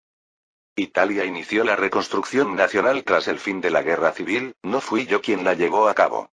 Mientras el continente estaba envuelto en las llamas de la guerra civil, el viento del movimiento independentista soplaba con fuerza en la Libia colonial. Justo cuando el continente estaba ocupado luchando entre sí y no había ninguna colonia que se quedara de brazos cruzados, los libios, que habían estado sufriendo el duro gobierno de Italia, decidieron que ese era el momento y entraron en la lucha armada. Las tropas estacionadas en Libia intentaron reprimir la situación, pero como se cortó el apoyo del continente, no se pudo reprimir adecuadamente, e incluso proteger los territorios ocupados existentes de las fuerzas de resistencia colonial fue difícil. Aunque la guerra civil había terminado, el movimiento independentista de Libia no mostraba signos de enfriamiento y, fundamentalmente, el gobierno italiano no tenía los recursos para seguir luchando contra la resistencia libia. El continente ha sido destruido por la guerra civil, entonces la gente tolerará gastar dinero en gastos de vida inexistentes para proteger la colonia. El pueblo italiano, cansado de la guerra, salió a las calles y protestó. Incapaz de ganarse la opinión pública, el gobierno italiano entró en negociaciones con los libios. Después de un mes de negociaciones, Italia reconoció la independencia de Libia. De esta manera, la Libia italiana desapareció de la historia y se estableció el Reino de Libia. Las cosas parecían haber llegado a su fin con la independencia de Libia de Italia, pero esta vez la chispa voló en la dirección equivocada. Tras ver a Libia independizarse, la opinión pública independentista empezó a crecer con fuerza en el Marruecos español. En Francia, cuando las grandes reformas de Pétain mejoraron enormemente el tratamiento de los colonos y otorgaron autonomía, la opinión pública sobre la independencia dentro de la colonia disminuyó, no desapareció por completo, pero en España la historia fue un poco diferente. A pesar de la política de apaciguamiento de Franco, muchos marroquíes querían la independencia. La opinión pública a favor de la independencia en el Sáhara español era más fuerte que en Marruecos y, al igual que los libios, lanzaron una lucha armada. Aún así, el grupo de resistencia aún no lograba animarse porque el poder del continente español era aún más fuerte, pero la opinión pública independentista en las colonias también era una enorme carga para el régimen de Franco. La reconstrucción del continente aún no ha terminado, así que ¿qué tan terrible es que incluso las colonias estén alborotadas? Parece que Franco quiere en secreto que lo ayudemos. ¿Por qué nosotros? Se dice que les dice abiertamente a sus colaboradores más cercanos que, dado que España ayudó a Alemania y participó en la Gran Guerra Soviética y en la Gran Guerra Británica, Alemania también debería ayudar a España. ¿No recuerda que lo ayudamos primero cuando luchaba contra los comunistas? Aunque Alemania tomó puertos y varias minas a cambio de participar en la guerra, proporcionó diversas armas a España y envió asesores militares para entrenar al ejército español. Y después de terminar la guerra civil, construyeron una fábrica de armas para el ejército español utilizando tecnología alemana y todavía siguen vendiendo activamente armas y municiones. Debería estar satisfecho con esto, pero también quieren apoyo militar aquí. ¿Tienen conciencia? Señor presidente, no es asunto nuestro que España luche contra los indios, pero también debemos estar atentos a la mirada de nuestros aliados. Green se unió silenciosamente a la conversación y dijo: si descuidamos a España, el apoyo de nuestros aliados europeos puede flaquear. Alemania será percibida como un país que hace la vista gorda ante las dificultades de sus aliados a menos que haya intereses directos en juego. Eso tiene sentido, pero ¿no hemos sido así siempre? Si apoyamos a España ahora, Francia y Portugal intentarán más tarde unirse a nosotros para reprimir a los rebeldes coloniales. Y sería ridículo que nosotros, que llamamos a la liberación de los pueblos colonizados y apoyamos la liberación de Egipto, Palestina e Irak, enviáramos tropas para reprimir la resistencia de los marroquíes. Estados Unidos ha estado haciendo esto para ganarse la vida y planea seguir haciéndolo, por lo que ahora mismo también estamos gobernando la República Checa y Polonia, por lo que no hay un gran problema, pero aún así se ve un poco diferente. La relación con el Islam, que se ha mantenido hasta ahora, puede volverse tensa. Entonces, ¿qué tal esto? Mientras Green luchaba por salir adelante, Himmler propuso una solución inteligente. Estamos enviando el Sonderkommando. La misión del Sonderkommando era eliminar a los partisanos en Polonia, pero no se limitaba solo a Polonia, sino que también viajaba por Europa, incluyendo Bielorrusia, Ucrania, Rusia y Serbia, luchando contra las guerrillas antialemanas. Ahora que casi todas las guerrillas antialemanas en Europa del Este habían sido eliminadas, la necesidad del Sonderkommando se estaba volviendo poco a poco escasa. Enviaremos el Sonderkommando al Marruecos español y al Sáhara bajo el pretexto de que son voluntarios. Si es posible, también enviaremos una unidad penal. ¿No se conformaría Franco con eso? Una unidad penal formada por criminales y presos políticos participó en una guerra de guerrillas en toda Europa del Este, como el Sonderkommando, a cambio de amnistía. Por temor a malentendidos, me gustaría decirles de antemano que no todos los que solicitan ingresar a la unidad penal son aceptados, sino que solo se seleccionan y aceptan aquellos que inevitablemente han cometido un delito o que se juzga que realmente tienen espacio para la rehabilitación. Si los enviaran a España como soldados voluntarios el número sería considerable, y si además vendieran los aviones que tanto interesaban a Franco, aunque no quedaran satisfechos no habría más palabras. Una cosa que hice hoy fue resuelta. Capítulo 339. La rebelión de los caudillos en China terminó con la victoria de Chiang Kai-shek sin mayores sorpresas. No solo los caudillos que se rebelaron, sino también los caudillos que simpatizaban con ellos e interferían en la represión del ejército central, o que se negaban sistemáticamente a cooperar, no pudieron evitar la espada de la purga empuñada por Chiang Kai-shek. La guerra civil había terminado, pero ahora comenzaban las purgas a gran escala. Aquellos que reinaban como reyes en las provincias se convirtieron en el objetivo de Namui y fueron eliminados o confiscados. Algunas personas se dieron cuenta de que eran blanco de purgas e intentaron huir al extranjero, pero la mayoría no tuvo éxito. La purga de Chiang Kai-shek continuó durante más de un año, y cuando terminó, no quedaba nadie en China que se opusiera a Chiang Kai-shek. Viendo las cosas así, Chiang Kai-shek no es una persona sin capacidad. Podría haber recibido puntos más generosos si no hubiera sido tan codicioso con la maldita tierra. De todos modos, Chiang Kai-shek, que logró eliminar todo malestar interno, declaró una reforma a gran escala. Ya no hay quienes se rebelen o interfieran con la reforma, por lo que parece que las cosas irán bien, pero los de arriba son los que están muertos, y los de abajo que han estado jodiendo y trabajando duro para aceptar sobornos siguen siendo los mismos, por lo que se habla mucho sobre si la reforma tendrá éxito. De todos modos, como es un hombre que ha logrado reformar a la sociedad en la historia real, no sería mala idea albergar grandes esperanzas. Su colaborador más cercano, Dairi, también está vivo y bien. Lo que es seguro es que el gran salto adelante y la revolución cultural no se producirán. De todos modos, los Sonderkommando y las unidades penales visten uniformes militares españoles y luchan contra los rebeldes en Marruecos. Los enviaron para acallar los lloriqueos de Franco y, a mi juicio, no tenían motivos ni voluntad para luchar, por lo que no esperaba mucho poder de combate. Se dice que está activo en Marruecos y que muestra un considerable poder de combate. Aunque lo enviamos, entre los países islámicos aún no se ha hablado de ello, quizá porque formalmente forman parte del ejército español y visten uniformes militares españoles. Quizás tenemos demasiado miedo de quedarnos callados, pero como dicen que no responderán, probablemente sea eso. El recién lanzado set de miniaturas militares alemanas está ganando popularidad en Europa y el mundo. Los cuchillos y diversas decoraciones hechas con acorazados, tanques destruidos y hierro de cazas hundidos durante la guerra se venden como pan caliente, y las ganancias así obtenidas se utilizarán para sufragar los gastos médicos y de manutención de los veteranos discapacitados en Alemania.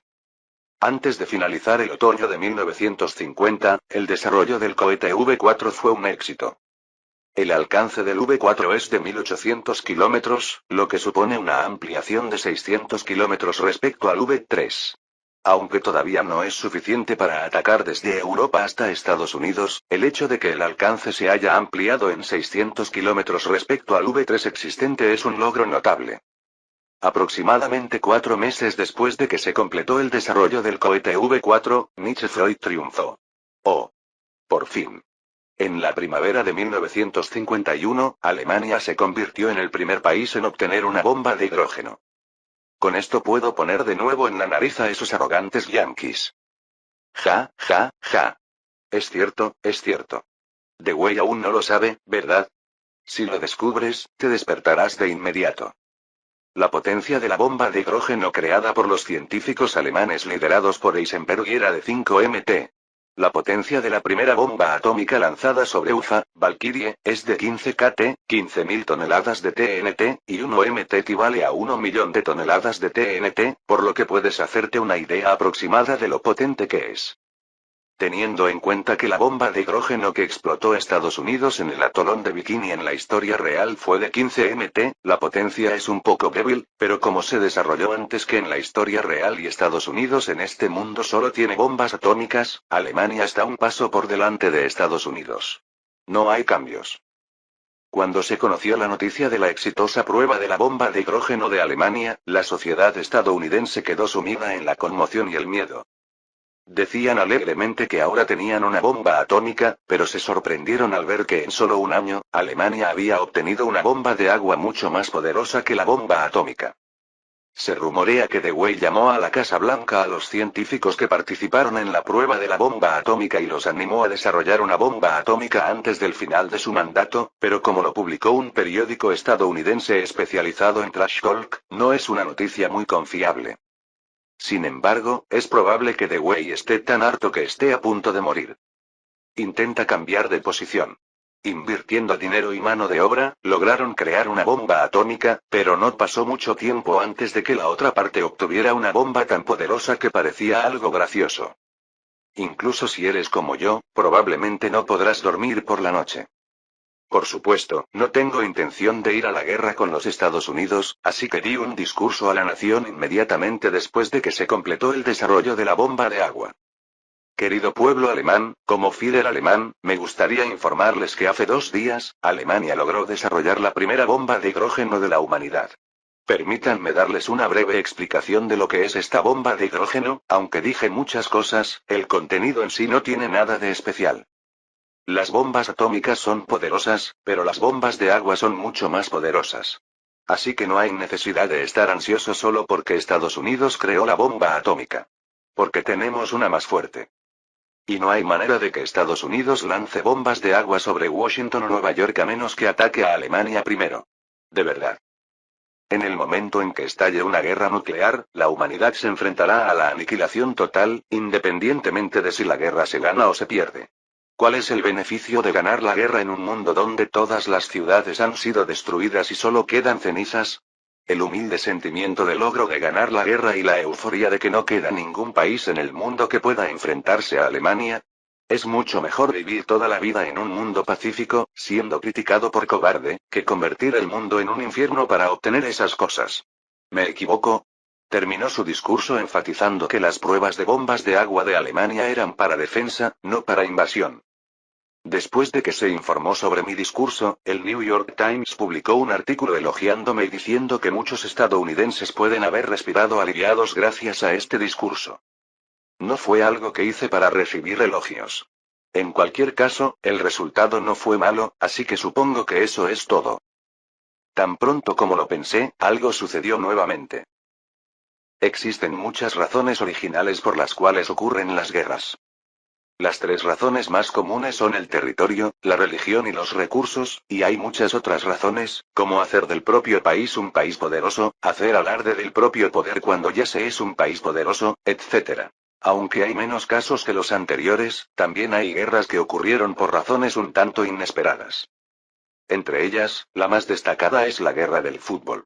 Fue literalmente una guerra entre los 2 países El Salvador y Honduras a causa del fútbol.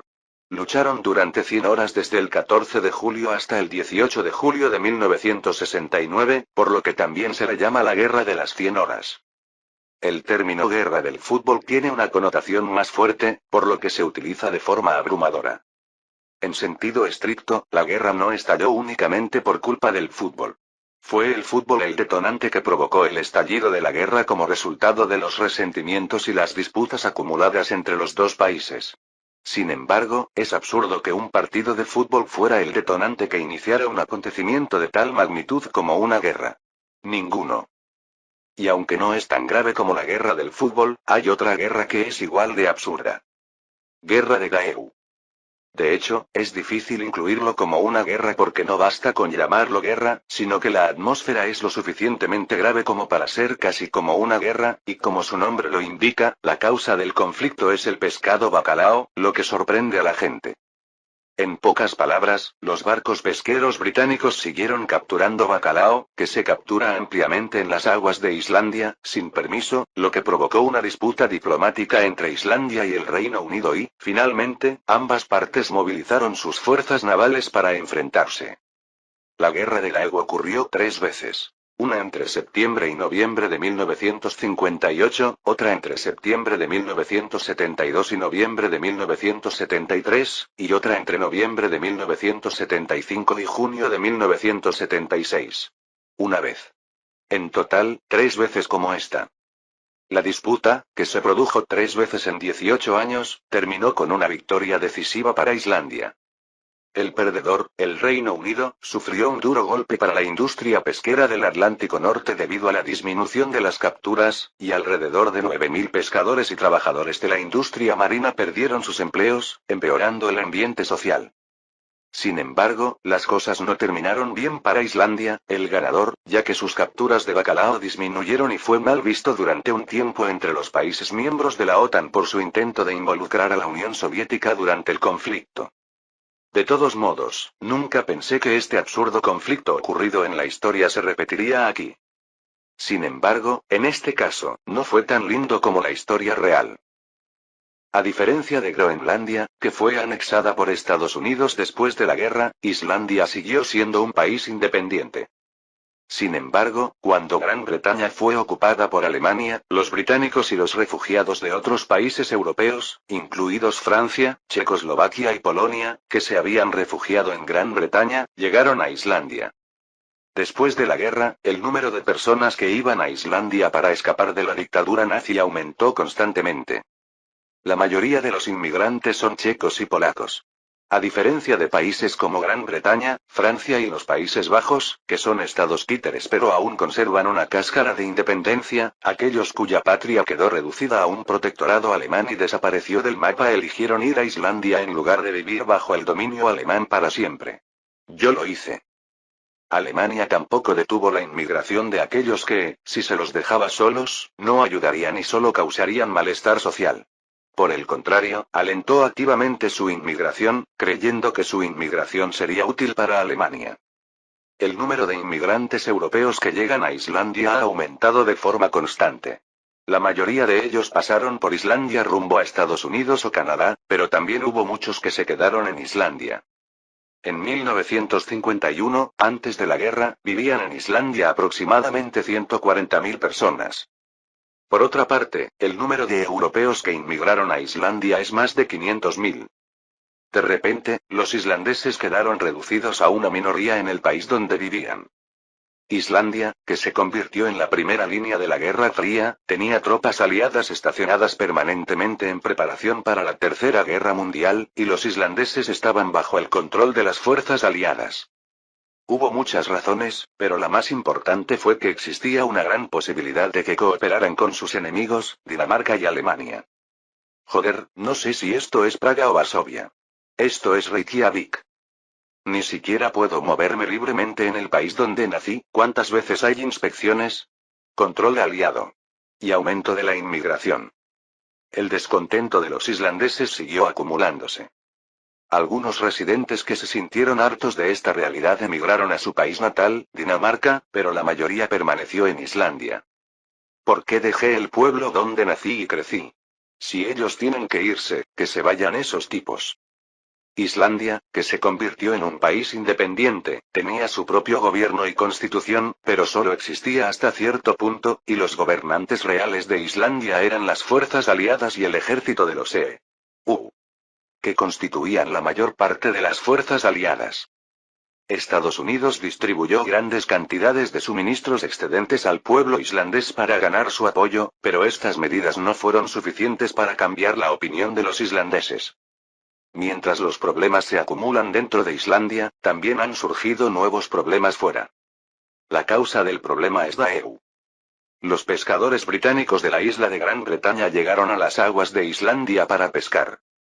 Además, los barcos pesqueros alemanes también llegaron a Islandia y comenzaron a capturar bacalao, y este comportamiento fue suficiente para poner de los nervios a las fuerzas aliadas estacionadas en Islandia. Han pasado varios años desde que terminó la guerra, pero Alemania sigue siendo la mayor amenaza para Estados Unidos y su enemigo virtual número uno. Gran Bretaña, controlada por Alemania, también es un país enemigo virtual. Es extraño que no te sientas incómodo cuando barcos pesqueros de un país virtualmente enemigo se te acercan y se burlan de ti. Nadie sabe qué harán cuando se acerquen con el pretexto de pescar. Ah, habrá un anuncio importante. A partir de hoy, se ha confirmado que la zona exclusiva de pesca de Islandia es de 50 millas náuticas. La pesca en esta área por parte de embarcaciones que no sean nacionales islandeses y embarcaciones con licencia estará estrictamente prohibida. Si esto se viola, 50 millas náuticas. ¿Estás bromeando? ¿Acaso estos bastardos no son ladrones de espadas? Entonces, ¿dónde deberíamos pescar? ¿Todos vamos a morir de hambre? Los pescadores británicos y alemanes reaccionaron violentamente al anuncio unilateral del gobierno islandés, léase. Comando aliado. Decirle a la gente que no pesque bacalao en un lugar donde se pesca mucho bacalao es lo mismo que decirles que se mueran de hambre. El método elegido por los pescadores, que corrían el riesgo de que les cortaran las líneas de alimentación durante la noche, fue ignorar a los perros. Los pescadores seguían capturando bacalao en las costas de Islandia, lo que molestó a las fuerzas aliadas. Esos cabrones tienen los oídos tapados. Te dije que no pescaras, ¿por qué pescas? Le advierto que su barco ha invadido la zona de pesca exclusiva de Islandia. Por favor, desocúpese inmediatamente. Que os jodan, cabrones. Necesito pescar bacalao, pero tú hablas como una perra. Que os jodan, malditos cabrones. ¿Esos cabrones no quieren salir? Que te jodan. Tras darse cuenta de que las palabras no funcionarían, las fuerzas aliadas actuaron inmediatamente. La armada comenzó a incautar barcos pesqueros que se negaron a acatar el desalojo. Manos arriba, malditos idiotas. ¿Disfrutasteis pescando? Malditos cabrones. Capitán. Esos cabrones están disparando. Realmente dispara. Exclusivo de la institución. Más de 60 barcos pesqueros fueron capturados en una semana y cientos de pescadores se convirtieron en cautivos. A medida que la situación se volvió más grave, el gobierno fascista británico también tomó medidas. Esos bastardos están aquí de nuevo, ¿eh? ¿De qué estás tan sorprendido? Eso es un destructor. ¿De qué país es? Es Inglaterra. Bastardos fascistas ligados a los nazis. Cuando la Armada Británica fascista apareció justo frente a Islandia, las fuerzas aliadas respondieron de inmediato. Los barcos traídos por la Armada Británica eran destructores de clase W y buques mercantes armados obsoletos utilizados en la Primera Guerra Mundial. En contraste, la Armada de los EU utiliza los últimos destructores de clase Gearing. Cualquiera podía ver que Gran Bretaña estaba en desventaja, pero la Armada Británica no se echó atrás. Lo que ocurrió después de un enfrentamiento impresionante fue un conflicto armado.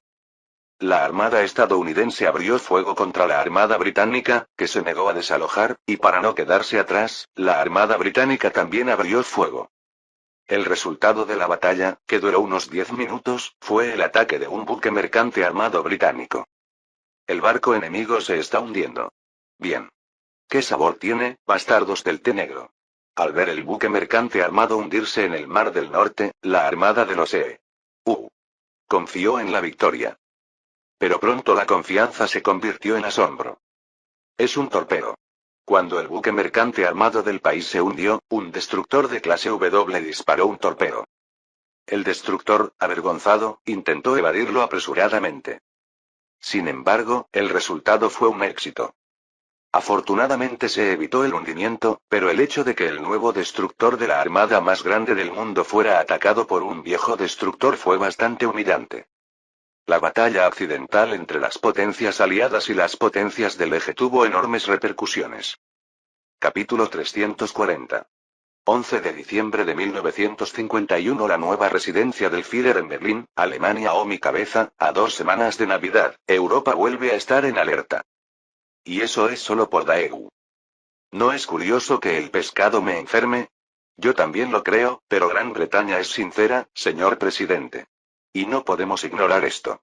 Está bien si no comemos pescado, pero para los pescadores, este es un problema que depende de su sustento, así que no podemos tratarlo como algo trivial. La respuesta de Gnitz. La pesca del bacalao también es un medio de vida para los pescadores alemanes. Recientemente, nuestros barcos pesqueros recibieron fuego amenazador de las fuerzas aliadas mientras pescaban y tuvieron que retirarse rápidamente. Al fin y al cabo, lo que está en juego es el sustento de los pescadores, por lo que no es algo que se pueda simplemente descartar. Aunque no tanto como en el Reino Unido, Alemania también come mucho bacalao, y el número de pescadores que se ganan la vida capturando y vendiendo este bacalao se cuenta por miles. Por lo tanto, Alemania estaba en una posición desde la cual no podía retirarse fácilmente de la guerra de Gaeu. La cuestión de su aliado, Gran Bretaña, también estaba en juego. La Armada de los Estados Unidos, que sufrió la humillación de que su destructor más nuevo fuera atacado por un viejo destructor de la Primera Guerra Mundial en el Mar del Norte, o bien estaba en un punto álgido o decidió que era hora de hacer un ejemplo de esto, por lo que envió ni siquiera un crucero, sino un acorazado y un portaaviones. ¿Acorazados y portaaviones? ¿No hay nada erróneo en el informe? Yo tampoco lo podía creer, así que lo comprobé, pero son portaaviones y acorazados reales. Voy a darme la vuelta. Tal vez querían enorgullecerse de vivir sin Gran Bretaña, no se rindieron y enviaron el crucero ligero clase Emden que previamente nos habían comprado. El nuevo nombre británico es Boudica. Por supuesto, los cruceros no pueden lidiar con acorazados y portaaviones, pero eso no significa que su orgullo no pueda permitirles simplemente retirarse sin hacer nada. En realidad, solo tienen un acorazado, por lo que se burlan de él en el continente. A pesar de haber sido enviado, era suicida luchar contra acorazados y portaaviones con un crucero, por lo que Boudica se mantuvo a distancia de la marina de los EU. Y observó las operaciones pesqueras de los barcos pesqueros de su país. Tal vez por falta de conocimiento de la marina de los EU. Los barcos pesqueros estaban pescando en un punto que escapaba por poco de las aguas territoriales de Islandia, cuando de repente un hidroavión voló hacia el cielo. Como se habían dado órdenes de no responder a menos que hubiera un ataque preventivo del enemigo, Boudica permaneció en silencio y solo transmitió una advertencia al hidroavión. Sin embargo, el hidroavión voló sobre Boudica y continuó amenazándola, y finalmente Boudica se enojó y disparó un cañón antiaéreo, derribando el hidroavión. Sin embargo, no estoy seguro de que esto sea cierto, ya que se trata de una afirmación unilateral del Reino Unido. De todos modos, la Marina de Estados Unidos se enfureció y ahora amenazó con disparar si cualquier barco pesquero común se acercara, considerándolo un barco enemigo. Iba a haber una guerra por culpa de Gaeu. De todos modos, no es así. Para los pescadores, es una cuestión de sustento, pero ¿qué pensará la gente si estalla una guerra por el pescado? ¿Y no es este un problema que se puede resolver fácilmente mediante la diplomacia? Llamé a Mosley y le dije que se quedara allí por un tiempo. No quiero que estalle la Tercera Guerra Mundial por culpa de Gaeu. Y justo cuando estaba a punto de darle instrucciones a Ribbentrop para que intentara contactar a Estados Unidos para una solución diplomática, Estados Unidos me contactó a mí primero. ¿Por qué no lo solucionamos mediante el diálogo? De hecho, Estados Unidos también estaba bastante avergonzado de que el asunto hubiera adquirido tal importancia. En primer lugar, la batalla en sí tuvo lugar y el destructor fue alcanzado, por lo que no hubo más remedio que mostrar la situación, pero a medida que la situación se volvió cada vez más grave, comenzaron a surgir voces de preocupación desde adentro. Solo pensar en el cáncer, ¿no te parece que es ir demasiado lejos? Detrás de Inglaterra está Alemania. ¿Qué pasaría si estallara una verdadera guerra como esta? ¿Tiene sentido que estalle una guerra por algo como Daegu? Inglaterra no daba miedo. El problema era que Alemania estaba detrás de Inglaterra. Sin embargo, el sentido común nos dice que cuando estalló una guerra entre Estados Unidos y Gran Bretaña, Alemania no podía quedarse de brazos cruzados y observar. El día en que Gran Bretaña se derrumbara, también terminaría la hegemonía alemana en Europa. Alemania poseía, sobre todo, una bomba de hidrógeno que Estados Unidos aún no tenía. Estados Unidos, que no quería que un conflicto menor iniciado por la cuestión de la pesca del bacalao se convirtiera en una nube en forma de hongo que se alzaba en Washington, intentó apresuradamente ponerse en contacto con Alemania. Creo que estábamos demasiado emocionados. Vamos a calmarnos y discutir con calma. Del mismo modo, Alemania, que no tenía intención de entrar en la Tercera Guerra Mundial por la cuestión de Daegu, aceptó negociar con Estados Unidos. De esta manera, los cancilleres de Estados Unidos, Alemania y Reino Unido se reunieron para tratar el tema de Islandia, y se llegó a una conclusión tras 2 días de reunión. La zona de pesca exclusiva está limitada a 12 millas náuticas. Los barcos pesqueros británicos solo operan dentro del área designada y siguen las instrucciones de la Armada Aliada. Asimismo, las fuerzas aliadas no interfieren en la pesca de los barcos pesqueros siempre que no abandonen el área designada sin permiso. Ese es el final. La guerra de Daegu, que puso en tensión el Mar del Norte, terminó con un compromiso diplomático entre Alemania, que no quería la guerra, y Estados Unidos, que igualmente temía la bomba de hidrógeno alemana. Pero la crisis de Islandia no terminó ahí. La guerra de Daegu podía resolverse diplomáticamente, pero el conflicto dentro de Islandia era un problema que no podía resolverse diplomáticamente. Además, los islandeses se mostraron indignados porque sus opiniones no se reflejaron en absoluto en esta negociación. Cuando las fuerzas aliadas anunciaron que la zona exclusiva de pesca de Islandia se fijaría en 50 millas náuticas, los islandeses aplaudieron. Además de su antipatía hacia las fuerzas de ocupación, los islandeses tampoco veían con buenos ojos que los barcos británicos extrajeran bacalao de sus aguas. Por lo tanto, la gente estaba feliz de poder proteger su sustento. Sin embargo, la alegría no duró solo por la repentina reducción de 50 millas náuticas a 12 millas náuticas, sino que cuando se supo que las intenciones del gobierno islandés no prosperaron en absoluto durante el proceso de negociación, los islandeses se pusieron furiosos. ¡Que te jodan! ¿Tiene esto sentido? ¿Por qué nos morimos de hambre? ¿Es nuestro mar, por qué deberíamos cederlo? El gobierno islandés, que era solo un gobierno en forma pero en realidad era un títere que seguía las instrucciones de las fuerzas aliadas, también se rebeló contra las fuerzas aliadas.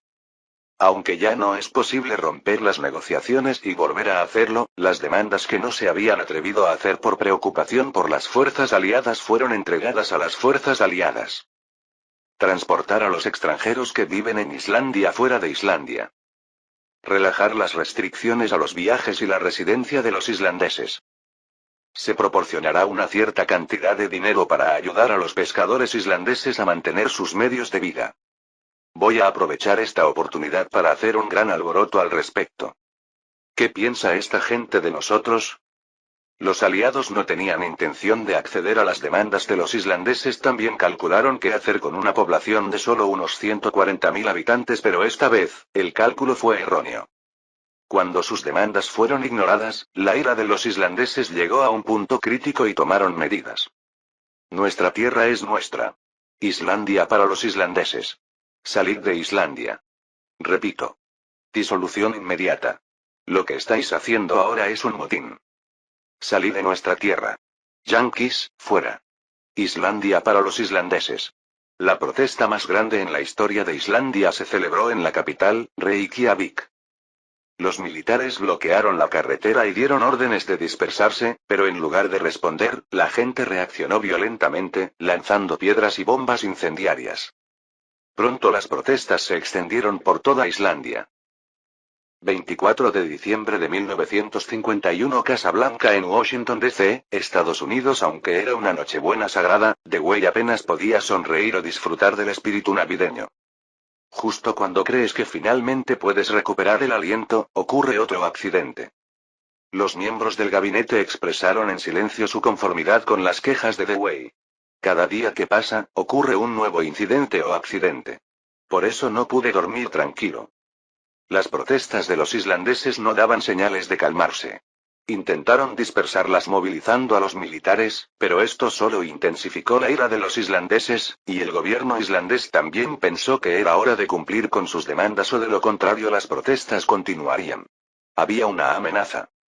Esto es un desastre en un lugar con una población total de menos de 700.000 habitantes. Dewey sintió que sus sienes volvían a palpitar hoy y comenzó a pensar en una solución. ¿Qué tal si cedemos a las exigencias de los islandeses? En opinión de Dewey, las exigencias de los islandeses no eran tan excesivas. Si los refugiados europeos en Islandia fueran dispersados en algún lugar de los Estados Unidos o Canadá y los islandeses recibieran algunas zanahorias para satisfacerlos, la ira pronto se calmaría. Los generales, que tuvieron que luchar en el frente al monstruo llamado Alemania, estaban en general a favor de la propuesta de Dewey.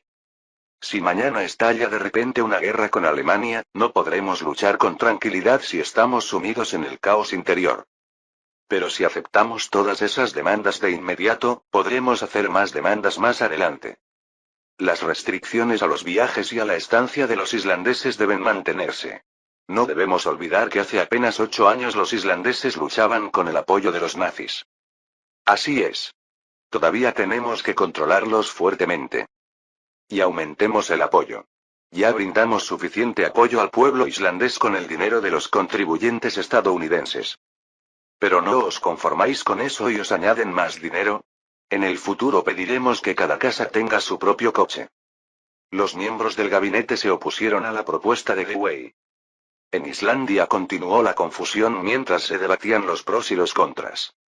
Los islandeses expresaron sin vacilar su ira acumulada hacia los extranjeros que ocupaban ilegalmente sus tierras. Los extranjeros también formaron un grupo de vigilancia para luchar contra Islandia, y pronto contraatacaron con mayor número luego. Esta vez, los islandeses fueron perseguidos. Islandia, que alguna vez fue una nación insular tranquila, de repente se convirtió en un caos lleno de violencia y gritos. Lucha con la espada. Reprimir. Los yanquis atrapan gente. Bastardos. La policía militar estadounidense, portando rifles montados, cargó contra los manifestantes, y estos se resistieron lanzando ladrillos y piedras. Nadie tuvo una Navidad tranquila en Islandia.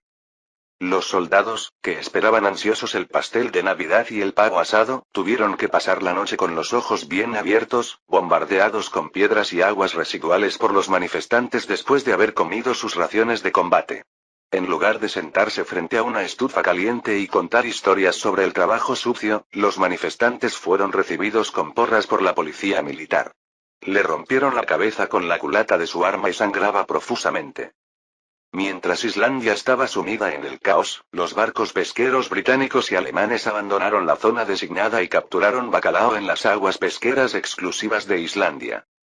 Luego, cuando apareció un barco patrullero aliado y les advirtió, regresaron silenciosamente a su posición original. Era una escena muy diferente a la que se podría considerar navideña, pero había una diferencia entre lo ideal y la realidad. 25 de diciembre de 1951. La nueva residencia del Führer en Berlín, Alemania. Para Navidad, celebré un evento significativo por primera vez en mucho tiempo. El pueblo alemán fue invitado a la residencia del Führer y compartió una cena de Navidad. Por supuesto, no seleccionamos a cualquiera, sino que invitamos solo a aquellos cuya identidad e ideología fueron confirmadas a través de una exhaustiva verificación de antecedentes con 4 meses de anticipación. Es un poco raro si la persona que invitaste a tu residencia oficial e incluso con la que te tomaste una foto resulta ser alguien que cometió un delito sin escrúpulos o tiene un pasado turbio. Los 20 ciudadanos alemanes, cuidadosamente seleccionados después de una exhaustiva verificación de antecedentes, provenían de todos los ámbitos de la vida, desde un miembro de las juventudes hilderianas de 12 años hasta un anciano de cabello gris. No podían ocultar su admiración por la gran escala de la residencia del Führer. Bienvenidos a la residencia presidencial, todos. Oh, Dios mío, señor presidente. ¡Ay, Dios mío! Dios mío, ¿realmente eres el presidente? Ja ja ja. ¿Te sorprendiste mucho? Por favor, ven por aquí. Como eres un invitado, puedes disfrutarlo cómodamente. Lo único que hicieron fue simplemente saludar, pero la gente estaba tan conmovida como si hubieran visto la segunda venida de Jesús. Me acerqué al visitante de aspecto más anciano. Recibí la lista con 2 días de anticipación, por lo que tengo una idea general de quién es quién. Este anciano era probablemente uno de las pocas docenas de veteranos de la guerra franco-prusiana que quedaron en Alemania. Probablemente soy la única persona aquí que ha visto al canciller Bismarck en vida. Cuando se proclamó el imperio alemán en el Palacio de Versalles, yo estaba de guardia fuera del palacio. Eres un verdadero héroe de Alemania. Desde un veterano que luchó en la Primera y la Segunda Guerra Mundial, hasta un paramédico que recibió una medalla por salvar a más de 10 civiles durante la Segunda Guerra Mundial, desde un granjero común hasta una mujer que cría pollos, hasta un joven que trabaja como voluntario en un asilo de ancianos todas las semanas. Estreché la mano de cada uno de ellos y escuché lo que tenían que decir. Aunque desde fuera parece grandioso, en realidad no hay mucho que hacer. Recorro la residencia y doy explicaciones a la gente, escucho cuando hablan y como juntos. No tiene nada de difícil, pero hay un efecto sorprendente. No solo ha tomado el control de Europa, sino que también es un líder que sabe escuchar las voces del pueblo. No puedo evitar apoyarlo, ¿verdad? Incluso si no lo hago, el apoyo del pueblo alemán hacia mí seguirá siendo el mismo, pero tomarse el tiempo para reunirse y hablar directamente con la gente ayudará mucho a gobernar. Si gobiernas a distancia del pueblo, incluso aquellos que te apoyaron al principio se sentirán poco a poco distantes. Es sorprendentemente rápido que la distancia se convierta en antipatía, por supuesto, no lo haría, pero la vanidad siempre es un nono. Después de recorrer la residencia oficial, mientras todos esperaban para comer, Krause se me acercó y me susurró al oído. Dijo que tenía algunos asuntos que atender, así que me levanté y fui a la oficina, donde Keitel me estaba esperando. ¿Noticias de Islandia? He oído que en Islandia las protestas continúan todos los días. Por eso The Way sufre todos los días. Pero el motivo por el que Keitel vino a informarme no era sobre Islandia. Señor presidente, es una buena noticia. La prueba del cohete V5 ha sido un éxito. Oh. No ya. ¿En serio? No importa cuánto tiempo haya pasado desde que se desarrolló con éxito el cohete V4, el desarrollo de su sucesor, el V5, ya fue exitoso. ¿Son los científicos alemanes realmente nada más que monstruos? El alcance del cohete V5 es de 3.000 kilómetros, lo que equivale al alcance combinado del V3 y el V4. Es un elemento que cumple perfectamente con la definición de misil balístico de alcance intermedio, IRM. Ahora que hemos obtenido el IRM, el próximo objetivo es un misil balístico intercontinental, IRM. Si se desarrolla un misil balístico intercontinental, Alemania tendrá la capacidad de colocar repentinamente una bomba nuclear en cualquier lugar de la Tierra. Además, Wagner Freud también tuvo éxito. La era del espacio comenzará antes que en la historia. Mañana mismo convocaré a Dornberger y a von Braun a la residencia del Führer y los felicitaré. No, debería ir yo mismo y organizar un gran banquete. Regresé al salón de banquetes con una sonrisa. Un rato después, cuando me senté nuevamente, los camareros entraron al salón de banquetes, empujando carritos llenos de comida. Señor presidente, ¿hay algo feliz en usted? Un granjero llamado Friedrich, sentado frente a mí, me preguntó. Estoy muy feliz. Jejeje. ¿Qué diablos está pasando? Lo sabrás pronto. Fin del capítulo 340.